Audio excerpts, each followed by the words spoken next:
Hi, my name is Kenneth Owens. I'll be doing a presentation on an article of restorative justice in higher education. This article outlines the importance and value of higher education being utilized as part of the rehabilitation services provided to adult offenders. It also outlines how data obtained supports this theory and the different avenues correctional facilities can and are using to promote higher education and other beneficial programs to assist in reducing the number of repeat offenders.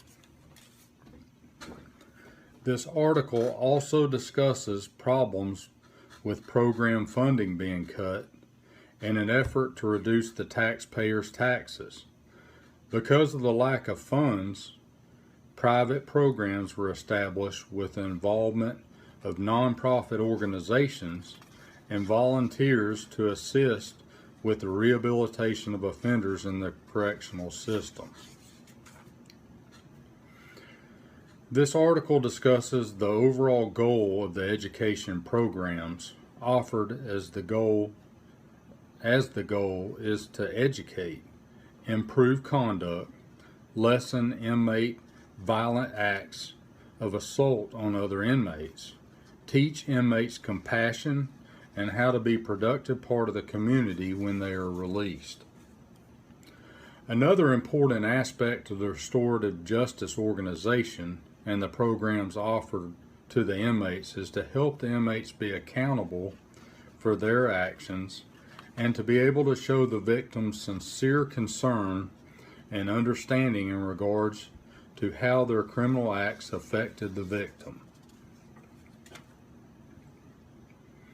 These programs allow the inmates to interact with the community and the university students.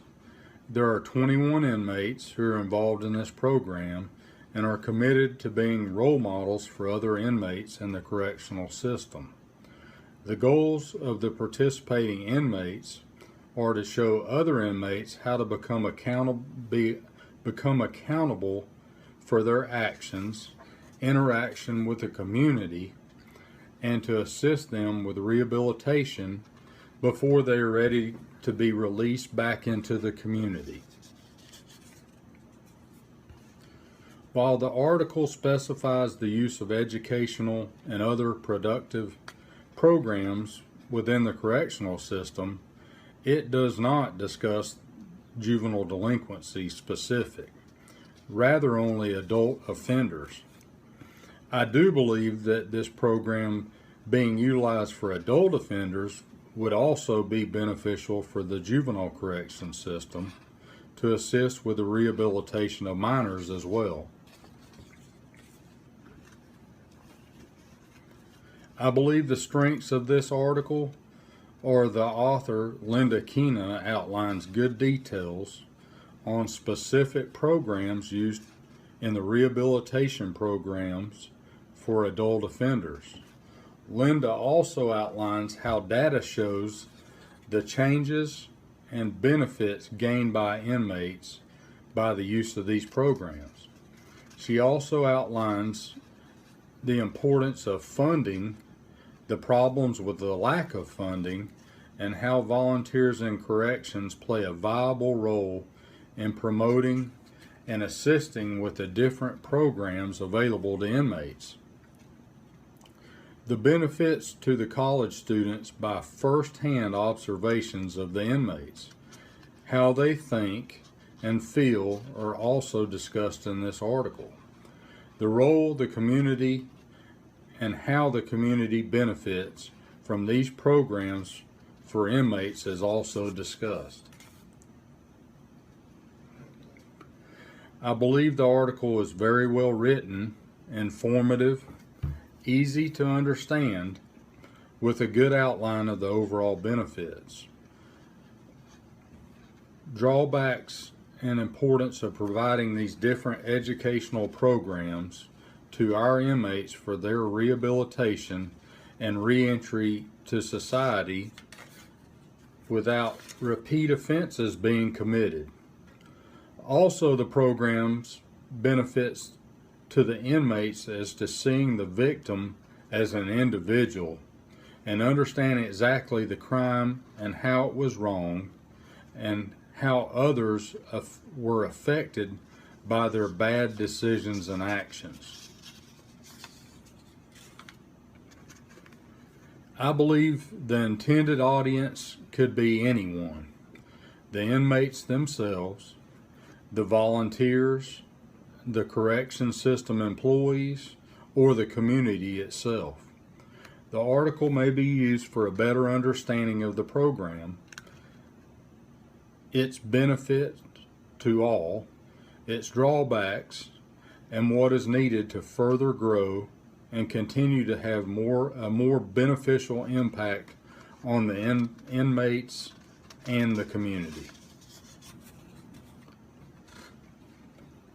I do believe the article is supported by evidence such as written evaluations of inmates and the college students, data on past and present programs showing how the inmates' self-esteem, self-discipline, and critical thinking improved by their involvement in these programs.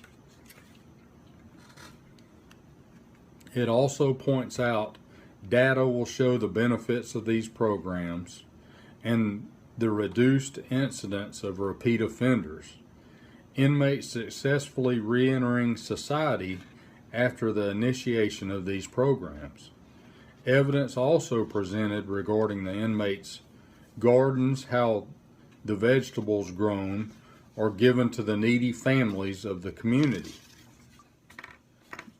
By growing the vegetables, giving back to the community and those less fortunate, the inmates learn patience and hard work. They see the tangible benefit and how important this can be to help others. I believe this article and its readers could have benefited more if there was discussion on how these types of programs being utilized in our juvenile justice system could benefit our troubled youth. I believe higher education, creative programs, and the gardens growing would also benefit greatly minor offenders. I also would have liked to have seen numbers that show exactly how many inmates were rehabilitated fully from their involvement in the educational programs offered, and how many have gone through these programs but still became a repeat offender. Being able to see these numbers and compare them would help me, and I believe other readers, to develop an opinion on just how much of a benefit these programs truly offer. Thank you very much.